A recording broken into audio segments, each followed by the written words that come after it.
Bonjour et bienvenue dans le podcast Biomécanique, le podcast qui vous aide à comprendre la mécanique du corps, à améliorer votre pratique sportive, à combattre vos douleurs et blessures et qui vous permet de découvrir les secrets des sportifs, des athlètes et des spécialistes de leur domaine. On y parle d'entraînement, de performance, de nutrition, de thérapie et tout ce qui touche de près ou de loin à la santé avec des top invités pour chacun des épisodes. Je m'appelle Jérôme Cazerolle, je suis ostéopathe à Montréal. Je reçois aujourd'hui la première femme dans le podcast, il était temps après plus de 30 épisodes. Je connais Chloé et son contenu depuis quelques années, étant tombé sur ses vidéos lors de recherches spécifiques passées. Elle a démarré sa chaîne YouTube en parlant de fitness, de musculation pour les femmes, dans un univers fitness déjà bien rempli, puis a élargi son discours, ses sujets, ses contenus, pour des raisons que l'on prendra le temps de discuter dans l'épisode. Aujourd'hui, elle n'hésite pas à parler sur ses plateformes de sujets aussi variés et complémentaires que le développement personnel, le bien-être, l'entrepreneuriat aussi. Et aujourd'hui, elle est suivie par plus de 120 000 personnes qui reçoivent ses conseils pour une vie plus saine et sereine. Dans cet épisode, vous allez découvrir pourquoi elle a démarré la musculation à ses débuts et si aujourd'hui, après tant d'années de sport et de travail sur soi, elle accepte son corps. Comment celle du contexte fitness actuel, notamment sur les réseaux sociaux. On va aussi discuter des conséquences que peuvent avoir des prothèses mammaires sur la posture et le dos. Comment la natation l'a aidé et peut vous aider aussi à gérer un spondylolisthésis. On prendra le temps d'expliquer ce que c'est. On abordera son avis sur l'ostéopathie et la chiropraxie. Et enfin, on discutera de détox. Est-ce que c'est du bullshit marketing ? On va essayer de définir ce que c'est qu'une détox, dans quel contexte, pourquoi faire une détox et quel intérêt ça peut avoir et en tout cas, quel a été son retour d'expérience là-dessus. Je vous laisse maintenant écouter cet épisode avec Chloé, j'espère qu'il vous plaira et on se retrouve à la fin pour une petite conclusion. Bonjour Chloé, très content de te recevoir sur le podcast. Eh bien écoute, merci beaucoup pour cette invitation. Et non, mais ça me fait plaisir et ça me fait d'autant plus plaisir que tu es la première fille à passer sur le podcast, sportive à passer sur le podcast. Donc je suis à la fois honoré et puis tu as aussi les honneurs d'être la première fille à passer sur le podcast Biomécanique. Bah écoute, merci beaucoup. Je suis étonnée, mais du coup, merci beaucoup. Et ouais, alors tu sais que moi j'ai essayé de contacter beaucoup de sportives, de femmes qui sont soit dans le milieu de la thérapie, du sport, des athlètes. Et malheureusement, j'ai pas eu beaucoup de réponses, beaucoup d'acceptation. Donc je sais pas pourquoi. Je vais essayer de réitérer. Je ne veux absolument pas qu'on me catalogue comme un podcasteur sexiste. Je comprends la problématique, mais oui, c'est étonnant mais c'est toujours intéressant aussi d'avoir des voix féminines aussi sur ce genre de sujet. Donc j'espère vraiment j'espère que tu pourras avoir des réponses et puis si je peux t'aider, te donner des contacts, n'hésite vraiment pas en tout cas, parce que je pense que c'est intéressant. Eh bien, je te remercie. On va rentrer directement dans le vif du sujet. Est-ce que tu peux me parler de ton premier entraînement dans une salle de sport, premier entraînement classique, ou peut-être ton premier souvenir de sport, tout simplement? Ouais. Alors, première fois que je suis entrée dans une salle de sport, je me rappelle, j'avais un survêt hyper large, le t-shirt de mon copain de l'époque hyper large qui me descendait jusqu'aux genoux et j'ai fait que me demander tout le long, qu'est-ce que je fous là ? Qu'est-ce que je fous là ? En fait, j'avais toujours eu un peu une aversion pour les salles de sport parce que j'étais persuadée que c'était soit les beaufs qui faisaient du sport en salle, soit que c'était un truc réservé aux mecs et j'avais l'impression vraiment de pas du tout être à ma place et en même temps, moi j'avais envie de faire du sport parce que j'acceptais plus du tout mon corps comme il était. Et je me rappelle vraiment m'être posé la question tout le long en me disant mais t'as rien à faire là, t'es pas à ta place et en même temps t'as envie de faire du sport. Et en même temps, va falloir que tu te débrouilles pour que t'aies ta place finalement dans ce milieu. Donc j'ai fait mon entraînement au milieu que de mecs, il y avait que des mecs. J'ai fait mon entraînement en étant hyper tiraillée et un peu obsédée par le regard des autres pendant cet entraînement-là, je me rappelle. C'était psychologiquement, c'était un peu le bazar dans ma tête. Et quand je suis sortie de la salle, je me suis dit mais en fait attends, déjà là, je sens que je suis hyper fière de moi à la fin de l'entraînement. J'ai fait un truc que j'ai jamais fait avant. Je sens que c'est ce qui me permet de marcher vers un meilleur moi possible, vers un meilleur moi, une version de moi que j'ai envie d'être. Donc, je vais pas me laisser bouffer par ces regards alors que c'est moi qui est en train de les inventer. Et puis, je reviens demain. Et j'ai plus jamais arrêté. Alors attends, ça c'est intéressant, je trouve. Quand tu dis que tu n'acceptais pas ton corps, tu vas peut-être un tout petit peu développer pour que certaines auditrices puissent se reconnaître dans cette histoire. Et en même temps, tu dis que... Alors, tu n'acceptais pas ton corps et Mais tu sentais le regard des autres. Comment tu l'as... Enfin, le regard des hommes en tout cas, puisqu'il n'y avait que ça autour de toi. Ce n'est pas un podcast de sociologie, mais j'en profite pour poser la question parce que je suis le premier intéressé à connaître la réponse. Comment tu les as interprétés, les regards que tu sentais sur toi? Comment tu les as interprétés à ce moment-là? Est-ce que c'était parce que... Est-ce que tu les voyais comme une critique par rapport au bas niveau que tu avais, ou c'était plutôt un regard de prédateur comment tu l'as interprété? Voilà, c'est plus ça là. C'était vraiment par rapport au bas niveau que j'avais. Je sais qu'en fait à ce moment-là, il n'y avait pas de regard spécialement comme ça, et que ce n'était qu'une projection de moi, toutes mes insécurités et tous mes complexes, clairement. Et tu sais, on dit toujours, c'est pas le jugement des autres, enfin c'est pas les autres le problème, c'est ce qu'on pense à propos des autres. Enfin, c'était vraiment ça. C'était pas le regard des autres le problème, c'était ce que je pensais à propos du regard des autres.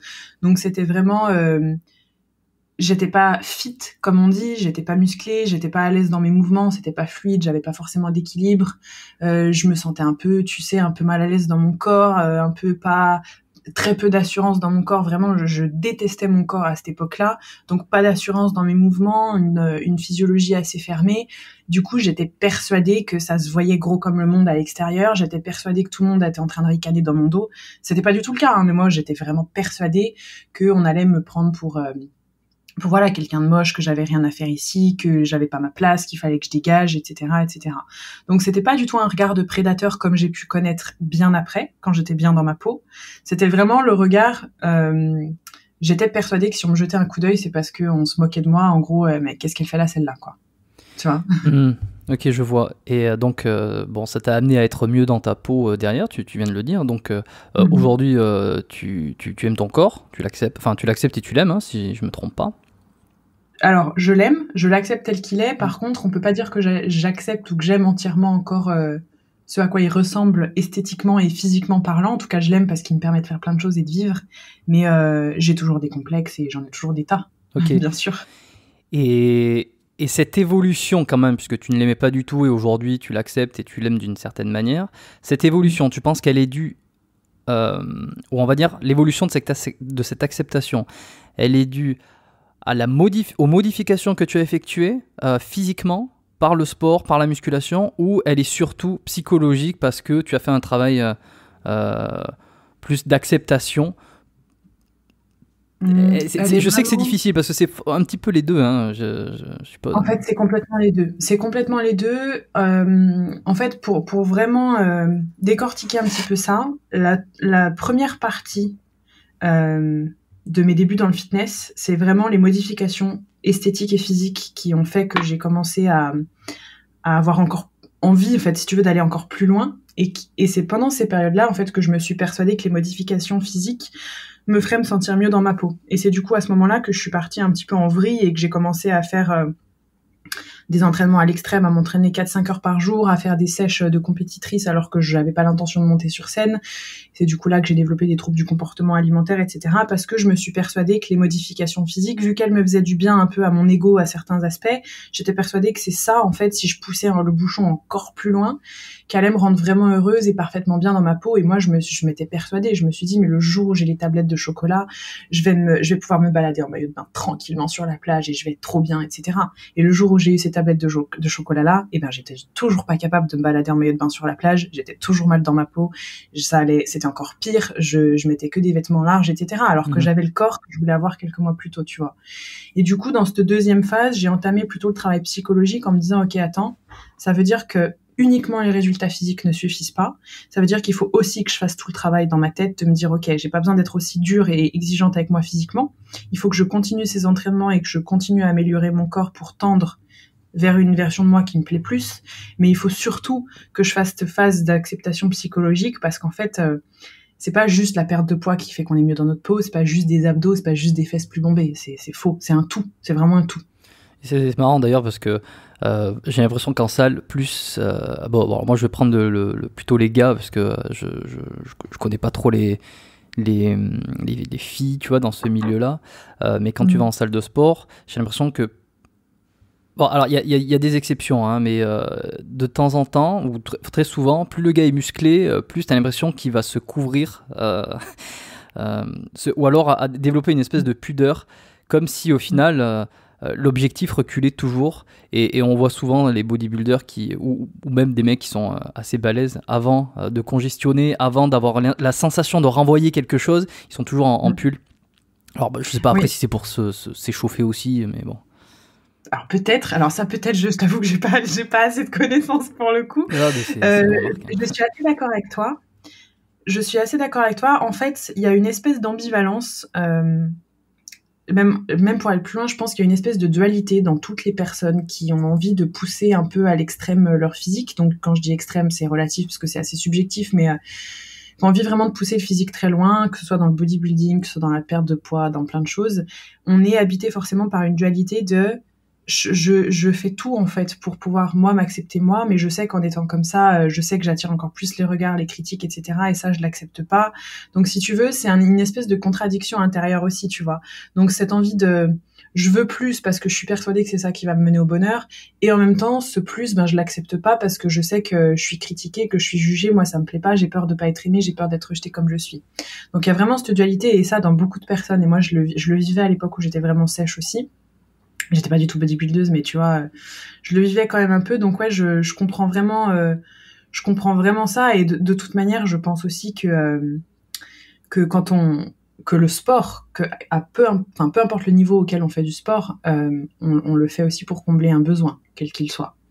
Parfois, c'est un besoin de se dépenser, de se défouler, de gérer nos émotions, et parfois, c'est aussi le besoin d'être aimé par plus de personnes, le besoin de plaire plus, le besoin de faire l'unanimité, le besoin de se cacher, enfin forcément.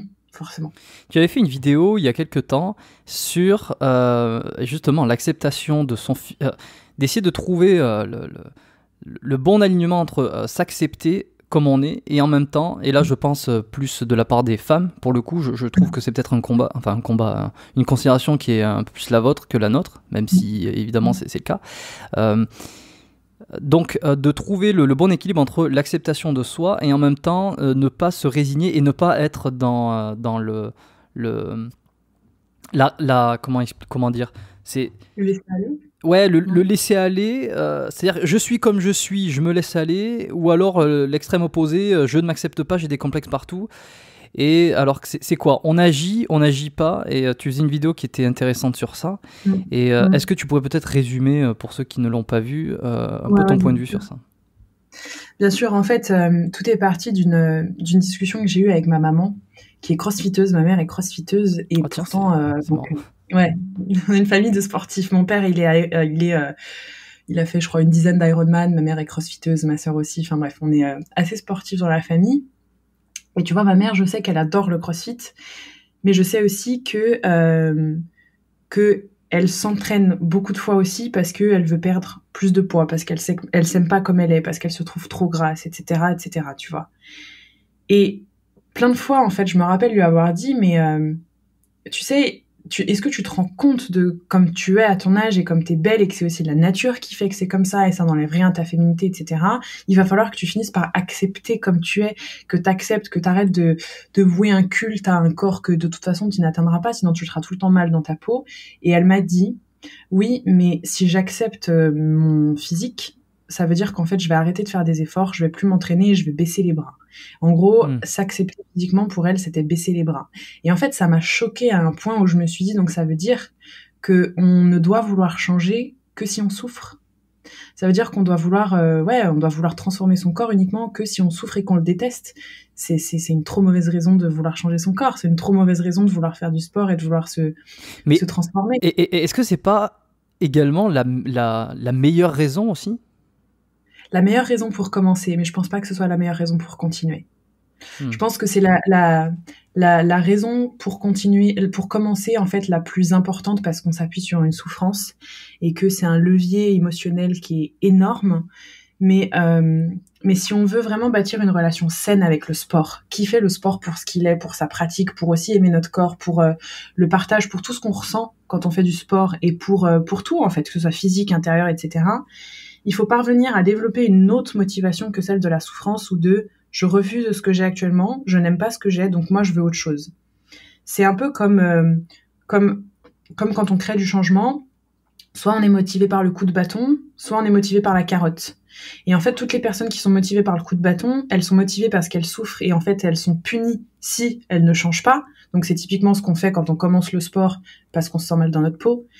Et les personnes en réalité qui avancent le plus vite et qui vont le plus loin dans la vie, c'est les personnes qui avancent à la carotte parce qu'elles avancent pour un truc qu'elles ont envie d'avoir. Donc ces personnes qui avancent à la carotte, c'est dans le sport, c'est en gros, ok, au début c'était le coup de bâton qui me motivait, en fait je souffrais, je voulais changer mon corps, donc j'ai commencé le sport. Mais en fait maintenant je le fais plus parce que je déteste mon corps en fait je le déteste pas, je fais du sport parce que je veux encore mieux, ou parce que j'ai envie de me sentir encore plus performante, ou parce que j'adore ça, ou parce que physiquement j'ai envie d'avoir encore mieux, etc. Tu vois. Donc j'aime bien expliquer avec le bâton et la carotte, parce que vraiment avancer à la carotte à long terme, c'est beaucoup plus serein, beaucoup plus sain, et ça permet aussi d'établir un meilleur rapport et à son corps, et à l'alimentation, et au sport. Et je pense que c'est vraiment important, surtout quand on est une femme, enfin même pour un homme. Et c'est ce que tu reprocherais par exemple au contexte actuel là, les réseaux sociaux, Instagram, je pense surtout à Instagram, YouTube, mais surtout Instagram qui est le réseau le plus... influençant, on va dire. Ouais. Toi, je sais que tu n'es pas du tout une influenceuse, que c'est pas du tout ton créneau. Et alors, justement, moi, ça me permet de rebondir sur ça, là, tout ce que tu dis. Tu le reprocherais, tout ça, toi, au réseau, aux femmes qui provoquent des attentes inespérées et qui, en fait, propagent ce coup de bâton un petit peu partout à leurs followers? Non. Moi, je le reprocherais pas du tout parce que je pense que on est toujours responsable de nos émotions et de nos choix et on peut être influencé. Et sur mes réseaux sociaux aussi, hein, moi, je vois des tas de nanas, des mannequins, etc. C'est pas pour autant que ça crée de la souffrance en moi, parce que j'ai conscience que je suis responsable de mes attentes. Donc, je pense pas qu'on peut leur reprocher, parce que je pense qu'en fait, si elles le font, c'est qu'elles sont persuadées que c'est une bonne chose. Tu vois, c'est qu'elles sont persuadées que ça va inspirer, etc. Et de toute façon, on a toujours deux choix dans la vie. Soit s'inspirer des personnes qui ont pas qui ont autre chose que ce qu'on a, soit en gros culpabiliser ou envier, tu vois. Si t'es inspiré, ça veut dire que tu sais que c'est atteignable, que tu peux le faire. Si t'es pas inspiré, c'est que tu sais que ça t'est pas atteignable, donc tu développes et de la culpabilité et de la jalousie et de l'envie. Dans ce cas-là, tu te désabonnes, en fait, hein, tout simplement.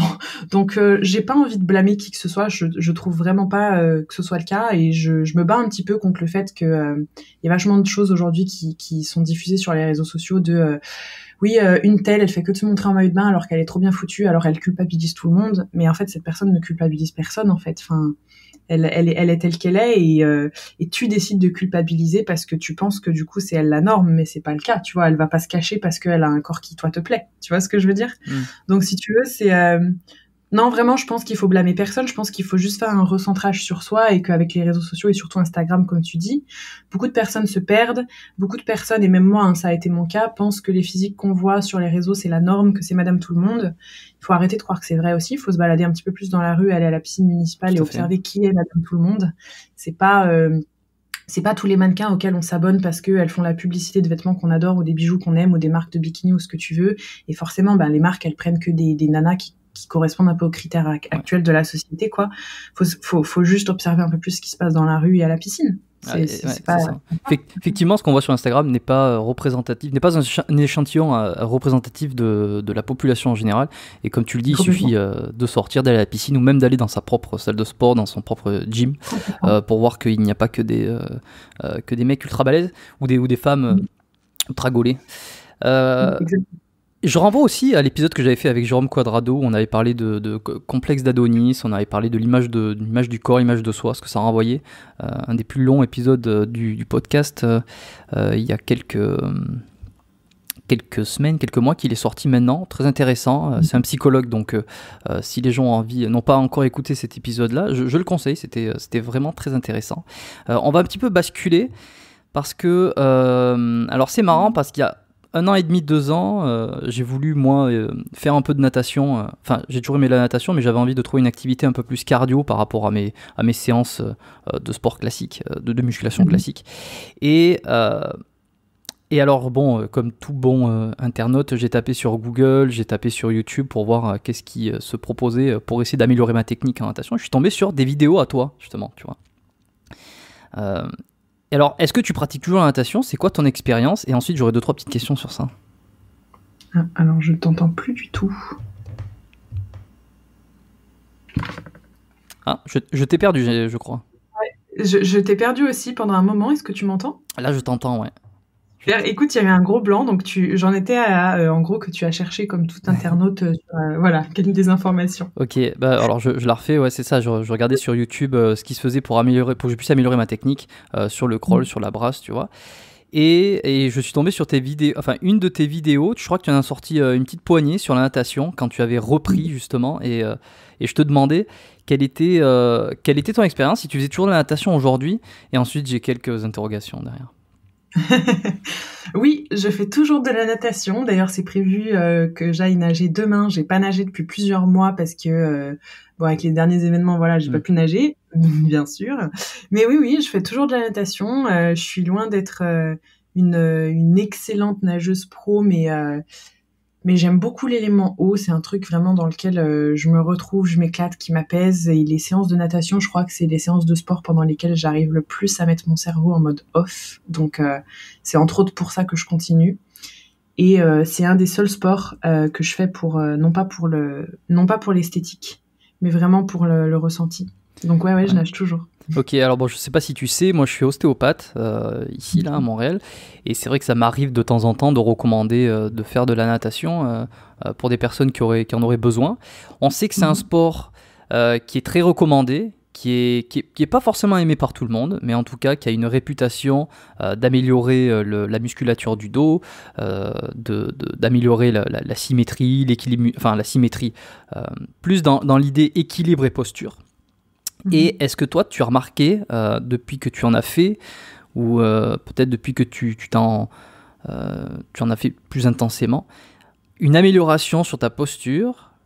Est-ce que ça a prévenu certaines douleurs que tu avais dans le dos? C'est juste un retour d'expérience purement personnel, hein. Ouais, complètement. Ben, en fait, c'est super intéressant parce que c'est exactement dans ce cadre-là que la natation m'a été conseillée quand j'étais petite. À l'âge de 8 ans, bref, il y a vraiment un spondylolisthésis qui m'a été trouvé dans le dos avec un début de scoliose. Donc, on m'a dit, Chloé, arrête la gymnastique, etc. Du coup, je me suis mise à la natation synchronisée parce que tout ce qui était dans l'eau, ben, évidemment, moins d'impact, plus de douleur au dos, enfin bref, donc le bonheur. Donc c'est vraiment pour cette raison que j'ai commencé. Du coup, beaucoup de mes douleurs de dos déjà se sont vraiment amenuisées quand je faisais de la natation synchronisée à niveau assez intense.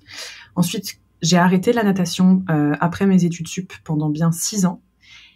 Et boulot de commercial, donc tout le temps dans la voiture, mal de dos qui revient. Et effectivement, depuis que j'ai repris, je pense que ça va faire 3 ans, beaucoup moins de maux de dos, vraiment beaucoup moins de maux de dos.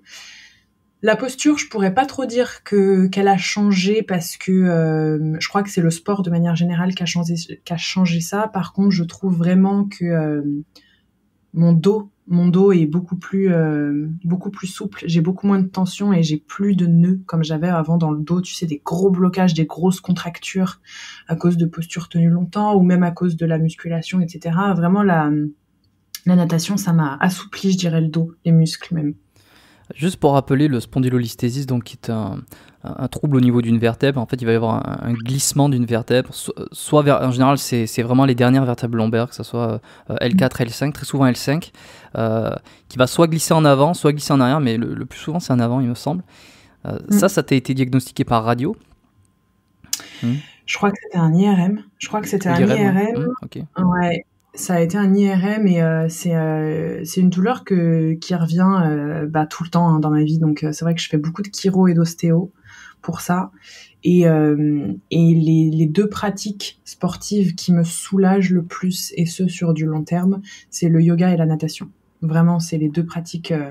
Si je suis régulière dans ma pratique du yoga et de la natation, je peux ne pas avoir mal du tout pendant plusieurs semaines, voire mois. Donc okay. Voilà.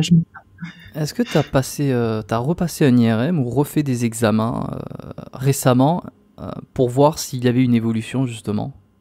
Oui, alors je l'ai fait. Il n'y a pas d'évolution, il bouge pas. Il n'a pas bougé. Ouais. Par contre, quand j'étais en Australie, j'ai eu des nouveaux maux de dos que j'avais jamais eu en haut du dos.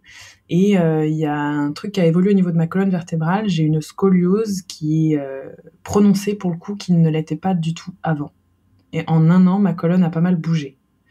Donc je pense que c'est aussi dû à, tu vois, par exemple aux prothèses mammaires. Je sais que c'est des ostéopathes et des chiros qui m'ont dit que ça pouvait créer des soucis de posture. Donc voilà, je suis toujours un peu sur le cas, tu vois, toujours un peu sur le dossier quand même, en train d'essayer de trouver des solutions. Ouais. Si je viens à Montréal, il faudrait que je vienne te voir, Jérôme. Ben oui, bien sûr. C'est prévu en plus, donc. Ouais, ben quand les frontières vont rouvrir, parce que c'est pas encore le cas actuellement. Ouais. Je sais pas quand sortira, à quelle date précise sortira ce podcast, mais on sera encore en été. Donc oui, quand les frontières sont ouvertes, si tu viens faire un tour ici en vacances, on va pouvoir regarder ça. Ça marche. Et alors, tu dis que tu vas voir des ostéos, des chiros, c'est bien parce que ça me fait faire les transitions automatiquement. Et bien alors, qu'est-ce que tu trouves dans ces deux pratiques? Et je sais que je l'ai déjà dit plusieurs fois, j'aimerais avoir un chiro sur ce podcast pour discuter des différences ostéo, chiro, et vraiment aller un peu à la pêche aux informations directement sur ça. Donc, je compte le faire. Il faut que je trouve, faut que j'invite un chiro pour discuter de tout ça. Mais toi, d'un point de vue patiente, qu'est-ce que tu trouves dans l'un ou l'autre? Est-ce qu'il y a des différences? Qu'est-ce qui te soulage? Quelles sont les approches que t'aimes bien, quoi, entre ostéo, kiné, chiro? Alors, les deux choses vraiment que j'aime chez l'un, chez l'autre, en fait, c'est qu'avec l'ostéo, j'aime beaucoup en fait l'approche par le mouvement, la posture, chaque posture en fonction des mouvements, de l'hygiène de vie, du rythme de vie qu'on va avoir, de la manière dont on se tient, etc. Et c'est vraiment en fait chez les ostéos, moi, que je m'y retrouve, donc j'allais tout le temps voir le même là. C'est vraiment chez mon ostéo que je retrouvais ça. Que ce soit des mouvements en fait à faire ou des manières de se tenir ou comment est-ce que on va aller travailler en fonction de mon quotidien, et ça j'aimais vraiment beaucoup. Et pour le coup, plutôt pour le chiro, moi ce qui m'a beaucoup plu, c'était plutôt l'aspect émotionnel, où tu vois, il m'expliquait vraiment, mon chiro, les émotions liées aux douleurs que j'avais en fonction de mes vertèbres, où est-ce que c'était stocké, en fonction du poids, en fonction du stress, de la charge mentale, etc. À quoi étaient liées mes douleurs. Par contre, c'est vrai qu'on n'a pas du tout abordé le mouvement ou la posture. On a vraiment, c'était plus l'aspect émotionnel, et j'avais l'impression qu'en décortiquant un petit peu mes vertèbres, etc., il a tout de suite su en fait établir un profil émotionnel, un profil psychologique que j'avais, et me donner des exercices à faire. Tu vois, de reconnexion au moment présent. Et alors que l'ostéo, il m'a vraiment plutôt donné des conseils en termes de mouvement, en termes de comment je vais bouger, comment je vais me tenir, c'est lui, voilà, le premier qui m'a parlé des prothèses mammaires, enfin, tu vois, de plein de choses comme ça, en fait. Donc, je trouve que c'est hyper complémentaire.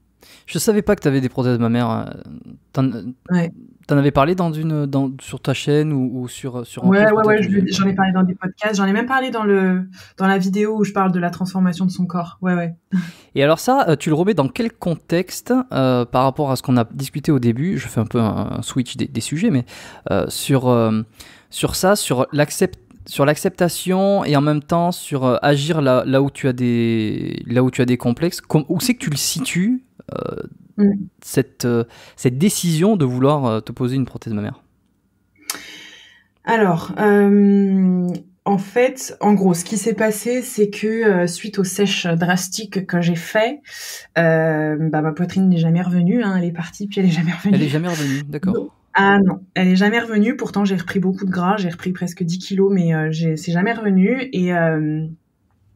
Et du coup, je me suis dit, qu'est-ce que je fais? Est-ce que je fais cette opération de prothèse mammaire, etc. Et je savais, en fait, vu mon passif avec la sèche, justement, que la première étape, ça allait être plutôt d'accepter, de me dire, ok, est-ce que tu le fais pour toi? Est-ce que tu le fais pour les autres? Est-ce que c'est par rapport à ta sensualité, ta féminité, ta sexualité? Bref, je me suis posé pas mal de questions. Et j'ai mis presque 2 ans, en fait, avant de le faire, le temps de savoir accepter et aimer mon corps tel qu'il était. Et une fois que ce complexe ne me bouffait plus, c'est ça qui est assez dingue, je sais que beaucoup de femmes le font parce que c'est un complexe qui les bouffe. Moi, une fois que ce complexe ne me bouffait plus, j'ai mis ces prothèses mammaires, si tu veux, pour me dire, ok, là, je suis pleinement comme j'ai envie d'être, et un petit peu comme j'étais avant, en fait. Donc, j'ai fait ça. Et en fait, c'est derrière que j'ai dû faire le plus gros travail d'acceptation de mon corps, parce qu'en fait, tout de suite, j'ai eu des formes qu'avant j'avais pas. Donc j'étais aussi plus visible. Il y a eu le regard des hommes que j'ai dû gérer à ce niveau-là, que je n'avais jamais fait. Donc ça a été pas facile. Tu t'y attendais pas? Pas du tout. Ben non, parce qu'en fait, toutes les femmes nous parlent d'implants mammaires comme si c'est bon, ben du coup, elles se sentent enfin super féminines et sexy et belles, etc. Mais putain, c'est pas facile à gérer, ça. C'est faux quand on pense que les prothèses mammaires, c'est bon, c'est la solution de facilité et qu'on se sent super bien derrière. Non. Moi, depuis que je les ai mises, ça a réglé, disons que ça m'a aidé dans cette démarche d'acceptation comme je suis, mais par contre, j'étais pas prête à ce qu'on me regarde plus et j'étais pas prête non plus à me faire juger par d'autres femmes qui, du coup, forcément, nous jugent de superficielles, etc. Non, il y a un travail d'acceptation de notre corps on nous prévient pas de ça, en fait. On est persuadé qu'on attend ça comme le Graal, alors qu'en réalité, c'est pas comme ça que ça se passe, quoi. Et que cette partie de féminité, ce corps étranger, tout ça, faut savoir l'accepter. Donc depuis, j'ai fait quand même un bon chemin. J'en ai même parlé dans un post il y a pas longtemps où je parlais du no-bras, tu sais, le fait de pas mettre de soutien-gorge, et on m'a beaucoup même fait la réflexion, non, c'est facile pour toi vu que t'as des prothèses mammaires. Et je disais, mais non, au contraire, en fait, parce que justement, ça se voit encore plus, et moi, je le vis super mal que ça se voit encore plus, parce que c'est pour moi que je l'ai fait, pas pour qu'on me regarde. Donc, si tu veux, c'est un petit peu tout ce travail-là, et aujourd'hui, je sais que j'en suis arrivée à un point où voilà, je suis en paix avec ça, je suis enfin tranquille, j'ai enfin accepté aussi ça, mais je sais que, tu vois, dans 10 ans, je sais que je me les ferai enlever, quoi. Je le sais déjà parce que je suis en train de faire la paix petit à petit avec tout ce que j'avais pas réglé avant, je crois. Donc voilà. Et puis il y a trop d'inconvénients, même au niveau posturaux. Je te dis, j'en ai parlé avec mon ostéopathe qui me disait, on peut pas être sûr à 100% que ça vient de là, mais il y a des chances quand même que ça ait modifié un peu ta posture, etc. Donc voilà. T'as commencé, si je me trompe, ta chaîne YouTube en parlant surtout de musculation. Alors bon, aujourd'hui on voit tout le chemin que tu as parcouru, on voit que tu as une certaine popularité, que ce soit sur ta chaîne, sur les réseaux. Tu parles de sujets à une audience plus large. On est beaucoup moins sur le fitness, sur la musculation, sur on va dire l'hypertrophie musculaire pour les femmes. Et j'aimerais comprendre comment c'est venu progressivement, j'imagine, ou peut-être même d'un coup tu t'es dit tiens, j'en ai marre de parler de musculation, je veux pas rester là-dedans, je veux pas m'enfermer sur ce truc. Pour quelles raisons ? Est-ce qu'il y a des raisons particulières qui ont fait que tu as voulu élargir les sujets et peut-être être beaucoup plus dans dit grossièrement le développement personnel, mais l'amélioration de sa vie de manière plus saine, plus sereine? Ouais, bien sûr. Bien sûr, ouais. Bien sûr, il y a plusieurs raisons. La première raison, c'est que en fait, le fitness, ok, c'est cool, c'est un truc. Le sport, de manière générale, j'ai toujours, j'ai été pas mal sportive. C'est vraiment une partie de moi, mais c'est justement, ce n'est que une partie de moi. Ce n'est qu'une petite partie de moi, et j'avais un très gros décalage entre ce que je montrais, donc exclusivement du fitness et de la nutrition, et ce que moi j'étais réellement. Je suis une personne qui est extrêmement sensible, qui est intéressée par l'humain, par la vie, qui a un côté artiste, etc. Et donc j'étais très frustrée de ne pas exprimer ça, de ne pas montrer entièrement qui j'étais et de devoir montrer qu'une petite part de moi. Donc ça, c'est vrai que je le vivais pas bien. Il y a eu un vrai désalignement après quand je suis partie vivre en Australie, où je me suis dit mais en fait stop, ça me saoule de devoir me cantonner à une petite étiquette en fait, et les gens pensent et même moi, je finis par penser qu'en fait, ça me représente, alors que c'est faux. Enfin, ça représente une toute petite partie de moi. J'ai tellement plus envie de donner et tellement plus à donner, et je suis tellement passionnée par d'autres choses encore plus, quoi, en fait, que voilà, j'ai plus envie de m'enfermer là-dedans. Et puis, il y a aussi une réalité. Alors, je sais que ça va pas forcément plaire à tout le monde ce que je vais dire, mais c'est que le milieu du fitness aussi sur les réseaux sociaux, c'est super cool, ça motive, ça inspire les gens et ça fait du bien aux gens, et je pense qu'on en a besoin. Mais moi, mon ressenti, et ça ne tient qu'à moi, c'est aussi, en tout cas c'est celui que j'avais à l'époque, que ça ne vole pas haut. Ça ne vole pas vraiment haut. Et je suis désolée de dire ça vraiment, mais je le pense en fait, donc il faut que je le dise. Ça vole pas haut, et c'est très, je trouve que c'est trop superficiel. Ça me plaisait pas, et si tu veux, moi, au bout d'un moment, en fait, ça me frustrait énormément qu'on me pose tout le temps les mêmes questions. Et du coup, comment tu fais pour aller fesses comme ceci et pour les abdos et machin? Enfin, en fait, la vie, ça tient pas qu'à ça, quoi. Tu vois, donc voilà, c'était un peu trop superficiel pour les réseaux. Enfin, sur les réseaux, voilà. Je m'y retrouvais pas, ça volait pas très haut, le milieu, et franchement, le milieu influenceur fitness, c'est cool, mais c'est aussi, il y a plein de trucs pas cool qui volent vraiment pas haut, encore une fois. Donc non, en fait, moi, j'appartiens pas à ça. Donc j'avais envie de plus trouver ma voix, de plus m'exprimer et me retrouver dans ce que je faisais, m'adresser à des gens, en fait, qui pourraient même être mes amis en dehors des réseaux sociaux, pas m'adresser à des gens qui sont juste intéressés parce que je ressemble à un bout de viande ou que voilà. J'avais envie d'élever un peu le niveau des conversations, des débats et des sujets abordés, en fait. Voilà. Et question sans jugement, est-ce que tu penses que ça vaut plus haut, c'est difficile, hein, encore une fois, c'est juste ton avis personnel, et peut-être que tu auras soit un souvenir, soit une anecdote par rapport à ça. Est-ce que tu penses que ça vole plus haut dans le fitness masculin que dans le fitness féminin, ou pareil, ou c'est pire pour les hommes? Franchement, quand je vois ce qui se passe dans le fitness masculin, putain, ça vole pas haut non plus. En tout cas, en France, enfin, moi, je sais que je suis amie avec voilà un youtubeur assez connu, tu vois, dans la musculation, etc. En fait, j'ai l'impression que chez les mecs, on passe notre temps à parler de qui est dopé, qui l'est pas, alors qu'on s'en fout. Et chez les filles, on passe notre temps à se tirer dans les pattes. Et à parler de fessiers bombés et ventre plat. Donc si tu veux, voilà, moi je crois que c'était à l'époque, j'avais un peu ce ressenti-là. Alors qu'en réalité, c'est juste ce qui est mis en lumière, mais la majorité des sportifs sont des gens qui ont un mental hyper intéressant. C'est des gens qui sont super inspirants. D'ailleurs, tous les grands sportifs, ils ont développé des psychologies, ils sont hyper inspirants. Donc voilà, si tu veux, ça c'est pas très représentatif de ce qu'est vraiment le sport, je trouve, en fait. Parce que je trouve que les sportifs sont super inspirants, tu vois. Et la preuve, tu vois, avec ce podcast-là, on parle de sport, mais on parle de trucs super enrichissants, quoi. Tu vois. Donc, bon, on essaie d'aller chercher un petit peu plus loin que les 3 exercices pour ceci, pour cela. Mais c'est intéressant. Et en même temps, effectivement, les grands sportifs, les grands athlètes ou même les grands entrepreneurs, de manière générale, ont beaucoup plus à dire ou à partager que ce que parfois on voit sur les réseaux ou sur leur communication. Après, il y a aussi la question du marché, du marché.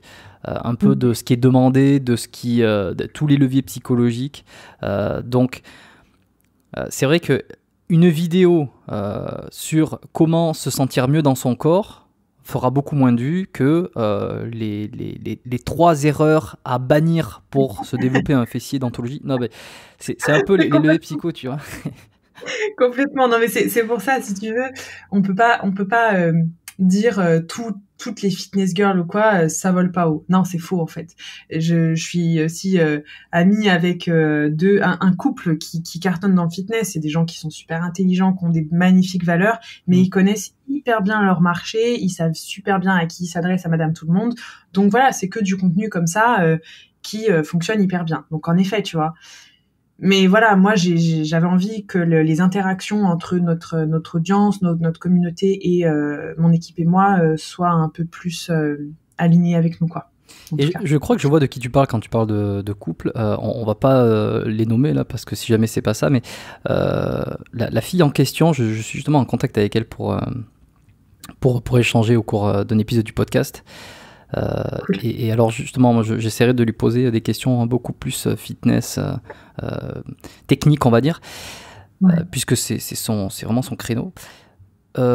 T'as pas eu du mal justement quand t'as voulu faire cette transition de ne pas te cantonner au physique uniquement? T'as pas eu des difficultés à faire passer un message? T'as pas perdu des gens au passage? Comment t'as géré souvent, c'est ce qu'on voit quand on essaye soit d'élargir le discours, soit de dire les choses un petit peu différemment. On a du mal à garder les gens qui étaient là en fait pour se développer un corps, pour se développer des fessiers ou un bas du corps. Si, honnêtement, j'en ai perdu. J'ai perdu pas mal de monde. Il y a eu une grosse vague de critiques, de pertes, d'incompréhension. Il y en a eu une.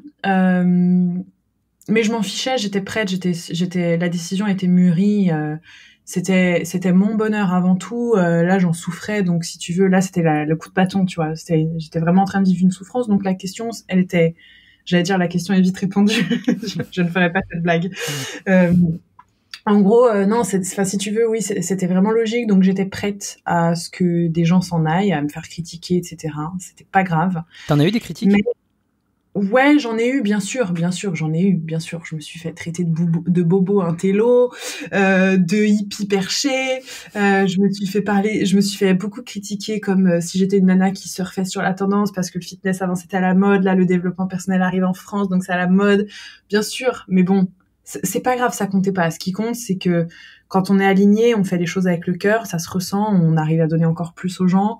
Ça se sent quand c'est authentique et on excelle quand on est authentique et quand on est passionné. Donc je trouve que c'était ce qui est le plus important. Donc si tu veux, il y a eu cette vague un peu de pertes, de critiques, etc. Et d'un autre côté, j'ai été vraiment très très surprise de voir à quel point il y a beaucoup de gens qui sont restés. Parce que en fait, j'ai pas commencé en disant bon bah allez les gars, on va parler de développement personnel. À aucun moment j'ai prononcé le mot développement personnel. J'ai commencé simplement en fait à parler des difficultés que j'avais rencontrées, de mon rapport à mon corps, avec mes parents, avec le travail, avec la société, d'un peu le parcours que j'avais, de mes difficultés et de comment j'y faisais face.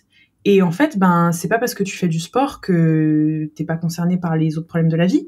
Donc, il y a plein de sportifs qui étaient là, qui me suivaient à la base, peut-être pour le ventre plat ou quoi que ce soit, qui se sont dit, mais attends, Chloé, elle est en train de parler de jalousie au sein du couple. Moi, je vis complètement ça. Qu'est-ce qu'elle a à dire là-dessus? Ça m'intéresse. Et donc, si tu veux, il y a plein de gens qui sont restés parce qu'en fait, ils étaient concernés par ces mêmes problèmes. Donc, ça s'est fait comme ça, tout doucement en douceur. Il y en a plein que j'ai réussi à intéresser vraiment au développement personnel pour être assez, grossier entre guillemets, et qui sont restés pour ça. Et voilà, donc encore une fois, je pense que j'ai juste arrêté de me cantonner à un sujet, à une étiquette, une niche, et j'ai juste commencé à parler un peu plus de ce que j'avais dans les tripes, en fait. Ça serait quoi en priorité à faire pour justement améliorer sa vie d'une manière générale? Quels seraient tes conseils prioritaires pour, comme tu le dis, c'est le nom de ton podcast, il me semble, et un peu ton slogan, pour une vie plus saine et plus sereine? Pour moi, la chose numéro 1, c'est d'arrêter de se dire, c'est d'arrêter de constater la situation. Par exemple, je vais mal, alors ça va pas du tout, et de se dire, mais pourquoi ça va pas, mais pourquoi moi ça m'arrive, et pourquoi j'ai ceci, et pourquoi j'ai cela. Donc ça, c'est valable dans n'importe quel domaine de vie. Et plutôt de commencer par dire, ok, comment j'ai envie de me sentir, comment je vais faire pour me sortir de là, comment je peux résoudre ce problème-là. C'est tout simple, en fait. C'est tout bête, mais en fait, en réalité, il y a énormément de personnes dans ce monde qui souffrent, qui sont dans des situations qui ne leur plaisent pas, dans des vies qui ne leur plaisent pas, dans des corps qui ne leur plaisent pas, dans des relations qui ne leur plaisent pas. Ils y sont, ils y restent, ils en souffrent, et à aucun moment, ils ont cherché sur Google une solution. À aucun moment, ils ont appelé quelqu'un qui pourrait les aider, en fait, en leur demandant, et t'aurais pas une idée comment je peux faire? C'est juste ça, en fait. C'est juste arrêter de constater la situation et se dire « Ah, mais pourquoi ça m'arrive à moi ?» Et du coup, je m'englue un peu dans mon drama et se dire « Ok, Google est mon meilleur ami. Il y a plein de ressources aujourd'hui qui existent. Je vais commencer par me poser la question « Comment est-ce que je peux me sortir de là ? Comment j'ai envie de me sentir ? Comment j'ai envie d'être dans 10 ans ?» C'est juste question de questionnement, en fait. Je pense que c'est la première chose à faire dans la vie. Vraiment. Oui, et en plus, il existe à peu près partout, enfin surtout sur Internet, puisqu'on trouve de tout partout, mais il existe quelqu'un ou quelque chose, un article, une vidéo, un coach qui propose des solutions ou qui parle des solutions à un problème. Il n'y a pas un seul problème que tu ne peux pas résoudre, en fait. C'est ça alors après, bon, évidemment, il y a toute nuance, toute difficulté, c'est plus facile à dire qu'à faire, etc. Ça, c'est sûr. Et que si c'était aussi simple, tout le monde irait bien dans le meilleur des mondes. Et en fait, non, parce que ça monterait le niveau et puis ça mettrait encore plus d'attente. Donc, de toute façon, le déséquilibre sera toujours là. Mais je te rejoins sur ça. S'il y a un problème, si vous l'avez identifié, vous pouvez toujours essayer de trouver aller regarder ce qui se fait comme solution ou comme piste de réflexion pour corriger le truc. Ça prendra le temps que ça prendra, mais déjà c'est le pied à l'étrier qui démarre bien. C'est clair. Avant de passer aux 3 petites questions de fin que j'ai l'habitude de poser, je voudrais quand même revenir sur la détox. Alors, je sais que tu as pas mal parlé de détox. J'ai un avis qui est pas complètement établi sur ça parce que j'ai pas assez de connaissances et j'essaie de pas trop avoir d'idées arrêtées lorsque j'ai pas toutes les informations en ma possession. On sait quand même que le mot détox, ce que ça représente, c'est un truc hyper marketing, vachement à la mode. J'aimerais déjà détox, qu'est-ce que ça veut dire pour toi et détox de quoi ? Alors, comme tu dis, détox, c'est hyper marketing. Pour moi, détox, ça veut plus dire dépuratif, vraiment. Il y a trop de bullshit en fait autour de la détox partout, sur Internet, dans les magasins, voilà. Donc, détox pour moi avant, c'était vraiment associé au mot bullshit. Et plus j'ai avancé, notamment dans mes formations de biologie, naturopathie, botanique, etc., plus je me suis rendu compte que, en fait, non, ce terme, il y avait un truc vachement plus intéressant qui se cachait derrière, notamment tout ce qui va être dépuratif, tout ce qui va être soutien aux émonctoires, oxygénation, etc. Et que, en fait, on trouvait que du bullshit, encore une fois, sur le marché. Et c'est pour ça que moi, j'ai eu envie de me lancer justement là-dedans pour apporter des vraies solutions, mais ça, je pense qu'on y reviendra. Donc, en réalité, la vraie détox, on peut appeler ça une cure dépurative. En fait, c'est tout simplement le fait de venir aider et soutenir nos organes émonctoires. Donc, c'est un petit peu comme les organes éboueurs de notre organisme. C'est ceux qui sont un peu en charge de traiter nos déchets, nos toxines, etc. Et ils le font très bien, ils le font complètement naturellement. Notre corps est fait pour ça. Et en fait, la cure dépurative, l'idée, c'est de venir aider ces organes émonctoires-là à continuer à bien faire leur travail, les soutenir et les drainer aussi, parce qu'on est dans une société où on n'a plus du tout la même consommation ni alimentaire, ni cosmétique, ni quoi que ce soit, que ce pourquoi on était conçu à la base, tu vois. Donc que ce soit des perturbateurs endocriniens, de la cosmétique, du gras, des sucres, enfin des tas de trucs. Le rôle de la cure dépurative, c'est de venir soutenir tes organes émonctoires, les drainer, leur apporter un maximum d'antioxydants aussi pour qu'ils fassent bien leur travail, les drainer et par exemple enlever des substances de ton corps que tes organes émonctoires ne savent pas enlever, comme par exemple les métaux lourds à la base, tu vois. Donc voilà ce que c'est la vraie cure dépurative. Voilà, c'est pas de la monolite ou je ne sais pas quoi. Okay. J'avais fait une formation en phyto, aromathérapie quand j'étais encore en France, c'était à Toulouse, et justement c'est intéressant parce que alors, les émonctoires, pour n'en citer que les deux principaux, ça va être le foie et le rein. Il va y avoir la peau, les poumons aussi d'une certaine part. Et ouais. Et c'est ça en fait, c'est en fait donner. Je sais qu'il y avait des plantes qui aident en fait à soit réparer un petit peu. C'est des mots grossiers, attention, s'il y a des médecins qui sont hyper sérieux sur le truc, n'hésitez pas à commenter, à donner votre avis et ne pas trop juger ce que je vais dire, hein. C'est pour vulgariser, mais c'est vraiment nettoyer le foie, soit le réparer, entre guillemets, toujours. Je sais qu'il y avait le radis noir, par exemple, c'était un truc qui était assez puissant.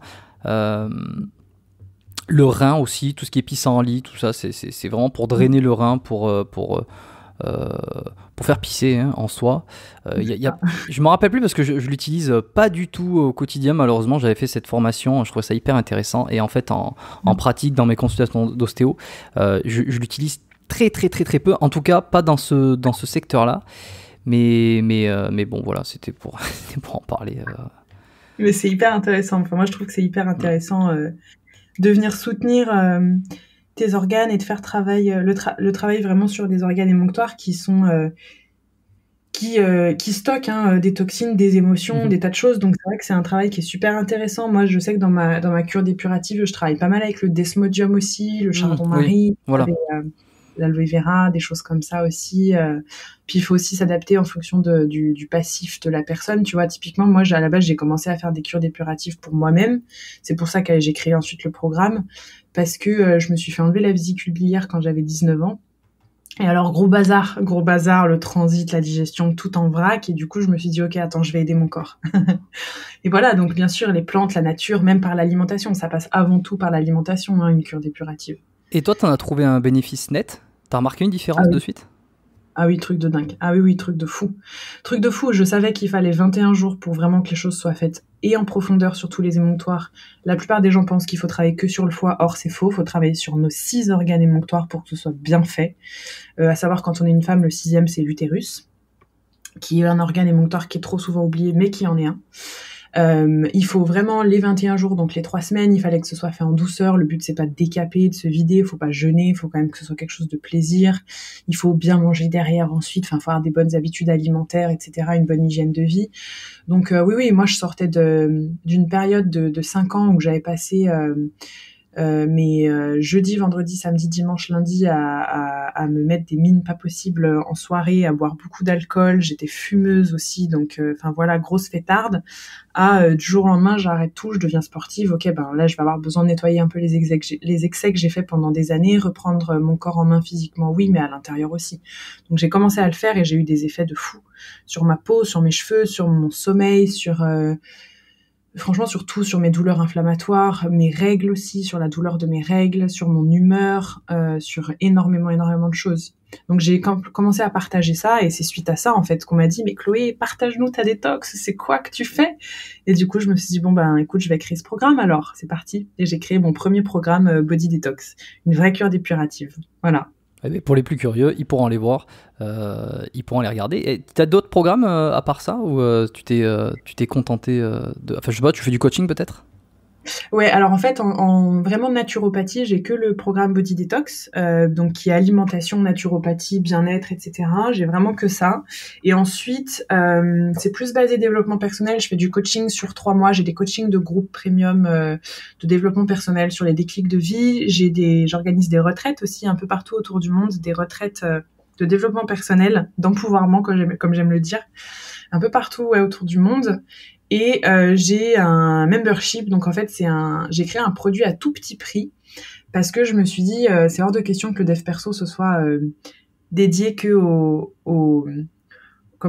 personnes, aux initiés, aux personnes qui ont vraiment l'habitude de ça ou qui ont vraiment les moyens. Il faut que ce soit accessible à tout le monde en fait d'aller bien dans sa vie.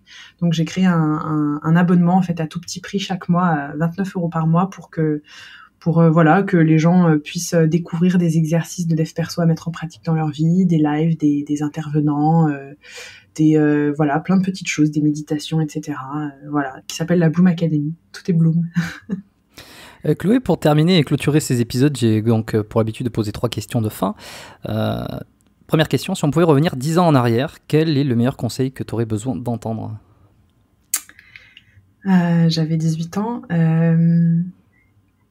J'aurais aimé entendre avant que j'étais aimée, qu'on m'aimait, que mes parents m'ont toujours aimée, que j'avais pas à courir partout après la validation des autres, qu'il fallait déjà que je me donne ma propre validation. Je pense que ça m'aurait... je pense que c'est le conseil qui m'aurait le plus servi, ça m'aurait évité pas mal de souffrance, mais du coup peut-être que ça m'aurait aussi pas fait faire de trucs super que j'ai fait, mais ouais, je crois que c'est vraiment le conseil que j'aurais aimé entendre. T'es aimé et arrête de chercher la validation autour, donne-toi ta propre validation, t'es capable de faire des choses et voilà, c'est déjà en toi, c'est déjà à l'intérieur. Deuxième question, est-ce que tu as eu un modèle ou un mentor qui l'est encore aujourd'hui? Modèle, non. Ou une modèle, hein, ne soyons pas sexistes, évidemment. Ouais. Oui, bien sûr. Modèle, non. Mentor, oui, j'en ai eu plusieurs. Même quand j'étais dans le fitness, j'en ai eu plusieurs, des sportifs qui aujourd'hui font plus forcément partie de ma vie. Ça a été des personnes sur mon chemin. Et des mentors, j'en ai toujours aussi. Et c'est des personnes plus peut-être dans le business, dans le développement personnel, etc., qui sont toujours là. La plupart que je n'ai pas encore rencontrés. Ça me serait tardé. Est-ce que tu as un nom à nous donner? J'en ai plusieurs, il y en a pas mal. Il y a Rachel Hollis. Alors, il n'y a pas de français. Il n'y a pas de français pour le coup. Le seul francophone, c'est Martin Latulipe, pour les personnes qui connaissent, du coup, qui est au Canada aussi. Voilà. Qui a un podcast aussi, je crois. Ou qui est passé plusieurs fois dans des podcasts ici. C'est ça. Voilà. Donc, en homme francophone, je dirais Martin Latulipe. Et femme, Gabrielle Bernstein et Rachel Hollis, qui m'inspirent énormément. Et c'est vrai que je suis pas mal leur coaching, leur groupe de parole, les masterminds, etc. Ouais. Voilà. Ok. Est-ce qu'il y a un livre que tu aimerais recommander aujourd'hui aux auditeurs, qui t'a marqué dans ton parcours, dans ta vie? Ouais.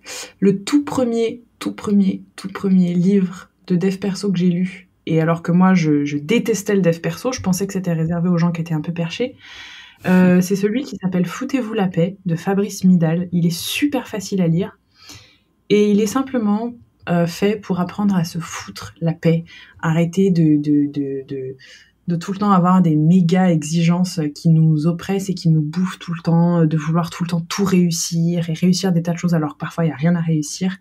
Donc le livre Foutez-vous la paix de Fabrice Midal qui a révolutionné mon alignement. Eh bien, première recommandation de ce livre sur le podcast, c'est la première fois qu'on le sort. Je crois que je connais de nom, mais je ne l'ai pas lu, donc j'irai jeter un œil. Je laisserai aussi la référence dans les notes de l'épisode, le titre du livre et l'auteur. Eh bien écoute, ça a été un plaisir. Si on veut, si les auditeurs, si ceux qui sont tombés sur ce podcast, qui l'ont écouté jusque-là, on l'espère, parce qu'ils ont appris plein de trucs sur toi, s'ils veulent en apprendre plus sur toi, s'ils veulent te retrouver, que ce soit sur les réseaux, avoir un peu plus de contenu, ou peut-être te contacter, comment ils peuvent s'y prendre? N'importe où, sur tous les réseaux sociaux, je suis sous le nom de Chloé Bloom. Donc sur YouTube, il y a pas mal de choses visuelles, des rituels, des routines. Mon podcast s'appelle Une vie plus saine et sereine aussi, qui est sur toutes les plateformes d'écoute. Instagram, c'est Chloé Bloom, LinkedIn aussi, Pinterest aussi. Je suis pas sur TikTok et voilà. Ouais, alors je n'ai aucun avis sur TikTok, enfin aucun avis, non, j'ai pas d'avis sur TikTok, mais je ne suis pas non plus sur TikTok, je sais pas trop ce que ce truc va donner. Ouais. J'ai l'impression que c'est un énorme carton, mais bon, j'ai du mal à comprendre encore.